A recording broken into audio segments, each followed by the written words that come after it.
Bismillahirrahmanirrahim. Assalamualaikum warahmatullahi wabarakatuh. Salam Kongmania, salam sejahtera untuk kita semua. Oke teman, kali ini saya mau membahas tentang mengatasi perkutut yang sering tidur di tempat air ataupun tempat makan.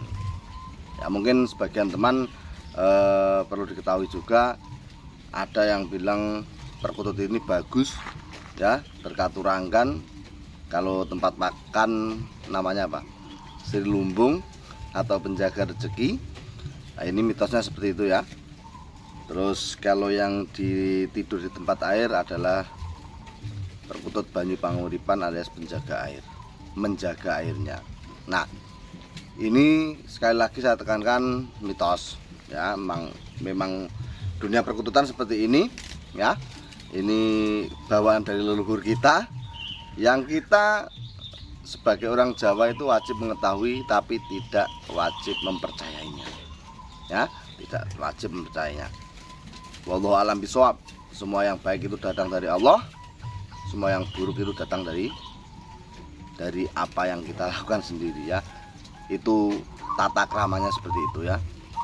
Kalau baik itu semua dari Allah, kalau jelek itu dari kita sendiri ya. Imbas apa yang kita lakukan ya, sebenarnya semua itu dari Allah, tetapi adab kita sebagai seorang hamba itu ketika saya ngaji itu diajari seperti itu. Oke, langsung saja dipaham ya. Jadi katurangkannya seperti yang saya bilang tadi. Nah, ini benarkah itu katurangkan Sri Rezeki ya? Itu apakah benar itu katurangkan Sri Rezeki atau itu hanya perkutut yang kurang apa istilahnya, kurang, kameranya kurang pas kurang nyaman di pangkringannya. Nah, ini perlu kita pelajari. Yang pertama yang harus kita lakukan untuk mengetes itu asli atau tidaknya ya, yaitu dengan cara pindah tempat minumnya ya. Tempat minumnya itu dipindah ataupun tempat makannya itu dipindah. Kalau tadinya di tangkringan bisa diganti di bawah ya. Kalaupun tadinya di bawah bisa diganti di tangkringan. Pokoknya ditukar-tukar sedemikian rupa untuk mengetes perkutut tersebut memang katurangkan itu atau tidak. Nah, ya. Jadi teman-teman dari sini bisa memahami ya, kenapa tidur di tempat air. Loh, kalau di tempat dipindah itu posisinya masih ditangkringin lagi, nah tutup air bisa dibuang ya kan. Biasanya tempat minum ataupun tempat makan itu kan ada tutupnya. Nah, itu coba dibuang. Nah, kalau dibuang masih tidur di situ, mungkin pangkringannya yang kurang tepat ya. Seperti perkutut Jogotboyo ya, perkutut Jogotboyo itu seperti itu juga. Perkutut Jogotboyo itu ada kalanya memang perkutut itu Jogotboyo tidur terus di bawah. Ada kalanya perkutut itu memang tidak nyaman dengan pangkringannya. Nah, di sini teman-teman harus memahami karakter perkutut kita dengan cara yang mengetesnya tadi ya. Dan sering tidaknya dia nangkring di tangkringan tadi, karena semua katurangkan sifat itu memang agak sulit, tidak seperti katurangkan yang lain ya. Katurangkan lain mudah, Satrio Kinayungan jelas bulu di kepala, Rojowono kakinya nyilang semua. Ini jelas katurangkan yang berciri fisik.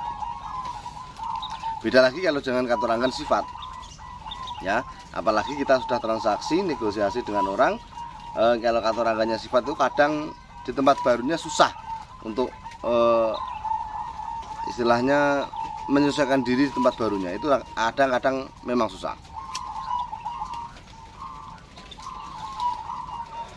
Jadi untuk mengatasi perkutut yang tidur di air ataupun makan seperti itu ya, kalaupun semua sudah dilakukan, pindah tempat minum sudah mas, pindah tempat makan sudah mas, tapi tidurnya malah di bawah, tidak mau di pangkringan. Saya ganti tangkringannya mas, kok nggak mau juga tidur di tangkringan, masih tidur di tempat air minum. saya cabut tutup air minumnya, Mas. Saya cabut tutup air makannya. Tutup makannya ya, kalau biasa di tempat makan. Kalau di tempat air minum kayak tutup air minumnya diambil. Tapi masih saja tidur di tempat air minum ataupun tempat makannya. Nah, ini berarti mungkin insya Allah perkutut itu memang berkaturanggan Sri Lumbung ataupun Banyu Penguripan tadi ya. Masalah katuranggan ini jangan apa istilahnya, jangan diperdebatkan terlalu serius karena beda daerah beda penamaan. Yang jelas semua senior dulu menamakan katuranggan ini juga melalui proses yang pembelajaran yang rumit juga ya. Katuranggan ini kan aslinya istilah yang dibuat sesepuh kita ya, jadi kita ngikut saja. Mas, bukannya katuranggan itu ciptaan orang ya. Katuranggan itu istilahnya pengalaman penelitian tentang burung. Betul ya, betul. Jadi orang itu dulu biar mudah dalam menamai perkutut. Sama saja orang itu dikasih nama kan biar mudah untuk memanggilnya ya. Begitupun dengan jenis perkutut. Punya bulu di kepala punya bulu putih di kepala dinamakan Satrio Kinayungan ya. Tidur di bawah dinamakan Jogo Boyo. Ini biar mudah dalam penamaan dan menurut mitos-mitosnya itu ya juga mungkin itu juga pengalaman yang dialami oleh sesepuh kita ketika memelihara perkutut tersebut. Sekali lagi, mitos-mitos di sini adalah sebuah budaya Jawa kita yang mana kita pelajari saja ya. Masalah percaya atau tidaknya wallahu alam bisawab, semua itu datangnya dari Allah Subhanahu wa taala ya. Tetapi tidak bisa dipungkiri Allah itu tetap memberi makhluknya, memberi ciptaannya itu sebuah keistimewaan. Nah, di sini tauhid kita diuji ya, keimanan kita diuji. Mas, nanti syirik Mas percaya perkutut dengan sini. Ini loh Mas, tak terangin tentang tauhid. Jadi tauhid itu artinya satu, menyatukan ya. Jadi tauhid itu intinya ketauhidan kita kepada Allah, percaya kita kepada Allah. Jadi ketika kita belajar tauhid, kita harusnya tahu tingkatan tauhid tersebut ya. Sekarang kalau Anda bilang apa-apa percaya syirik, apa-apa percaya syirik, Anda minum obat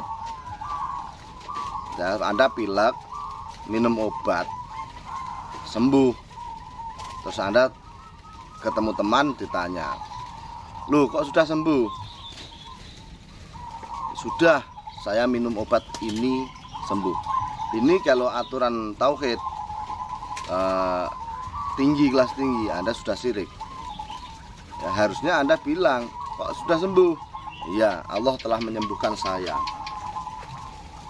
Nah, ini yang mungkin jadi beban kita semua ya. Jadi kita tingkatan di bawah tapi kadang ngomongannya nyolot ke atas, nggak sinkron. Makanya kita harus menempatkan diri ketika ngomong itu, menempatkan diri. Karena apa teman? Orang yang tidak bisa menempatkan diri, orang yang tidak bisa menempatkan dirinya pada posisinya, itu sama saja zalim. Sama halnya Anda seorang pemimpin, tapi Anda tidak mau duduk di depan. Ini sama saja Anda zalimi diri Anda sendiri, tidak menempatkan diri Anda pada posisi Anda. Ya, kembali lagi ke tauhidan seperti itu ya. Jadi tingkatan tauhid itu beda-beda ya. Kalau kita seorang orang awam seperti saya, perapatan, saya itu orang awam, ya jangan bahas yang terlalu tinggi ya, jangan bahas yang terlalu tinggi, nanti jatuh. Dibahas yang biasa-biasa saja ya. Karena apa? Tingkatan tauhid itu sangat banyak. Nanti ada kalanya man ngarofa nafsahu faqad ngarofa robbahu. Setelah itu apa? adzakiru yudkaru. Semuanya ada tingkatannya. Ya. Jadi kita membahas yang sesuai porsi kita saja. Ya, jangan kalau kita bukan kiai kok bahas kiai. Kita bukan presiden kok bahas presiden. Ya, kita bukan DPR kok bahas DPR. Runyam nanti runyam. Ya, jadi bahaslah sesuatu yang sesuai dengan skill dan kemampuan kita. Kembali lagi malah bahas ini. Kembali lagi kepada perkutut yang tidur di air atau sarangnya tadi, air atau minumnya tadi. Ya, jadi jelas ya. Kalau memang sudah kita tes berkali-kali pindah air, pindah pakan, coba tutupnya masih tidur di situ saja, insya Allah itu katuranggan si rezeki ataupun jogo rezeki ataupun jogo banyu panguripan ataupun yang dinamakan jaga air. Semua itu terserah yang menamainya.